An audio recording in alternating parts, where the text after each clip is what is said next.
In this section, we will overview a risk innovation case study where we will do a deep dive into the Flo's women's health app and what went wrong with their data and privacy model. In early 2019, Flo was the top-ranked health app in the Apple App Store, with a positive reputation for helping women as it tracked users' hormonal cycles through uploaded data. Flo enabled women to take healthcare into their own hands and make informed personal decisions, with many women using the app for pregnancy planning. That positive reputation changed when Wall Street Journal published an article about Flo's privacy policies, revealing that the app shared all of their users' information with Facebook. Anytime a user entered information into Flo, the data was immediately sent to Facebook, whether or not the user had a Facebook account. Facebook then actually sold this data to third parties for targeted consumer ads, such as pregnant users seeing extra ads for baby supplies. After the Wall Street Journal article was published, Flo immediately changed their privacy policy and told users that it would substantially limit the information shared, thereby losing profit gained by sharing data with advertisers. Flo also changed their user agreement and privacy policy on both their app and web page, stating that in more direct terms how user data would be handled. While this was an effective data management decision, for many users, it was too late. When users found out about Flo's use of data, their perception of Flo was permanently changed, and many previous users deactivated their accounts. Customers like Alice Berg deleted the app, commenting, quote, "I think it's incredibly dishonest of them that they're lying to their users, especially when it comes to something so sensitive," end quote.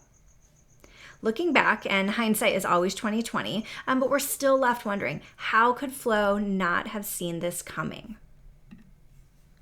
So now we'll take a look at the risk innovation landscape for the case study. And if you haven't already, make sure to watch that introductory video to learn how to map your own orphan risks. On the left, you'll find the stakeholder groups in blue, as well as their areas of value underneath that in gray. And last, you'll find on the bottom, there are our 3 risk domains, and then the middle of this landscape contains the actual orphan risks themselves.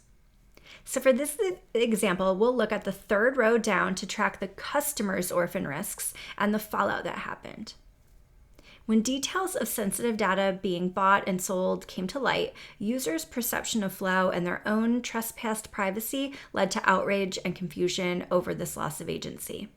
Keep in mind, there was nothing wrong with the technology itself or the quality of the app, rather the misunderstanding and perceived gap in transparency with the data.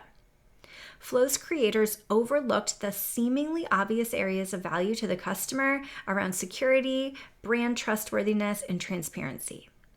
If you want to learn more about these areas of value and how they relate to your stakeholder groups, check out the Risk Innovation Nexus Stakeholder Value Activity, which can be downloaded on our website's Activity Guides page.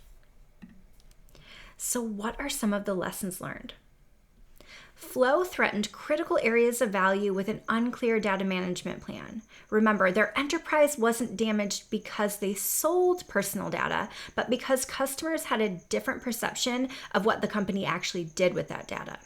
Had they considered users' privacy and perception of their company earlier, analyzing how their use of client data would be perceived, Flo might have been better prepared to address users' privacy concerns. By thinking about orphan risks such as privacy, loss of agency, and perception before the scandal, Flo could have continued to collect data while managing that data in a way that addressed customers' concerns. Could this have been avoided? While there is no way to circumvent all types of risk, Flo may have been able to sidestep this specific pitfall by connecting with their customers and learning more about their values around what happens after their data is input into the system. By asking questions like, do we know what our customers value around privacy and security?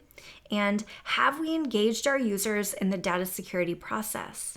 Flo might have better been able to anticipate and protect the areas of value most important to their customers. For your own company or organization, how could you address and anticipate risks around privacy and ethics to maintain trust with your customers? Start with small steps and plan how you can better serve your communities through informed decisions, both now and as you continue to grow. The more we learn from these case studies, the more we can identify and anticipate these orphan risks from harming the communities we intend to serve.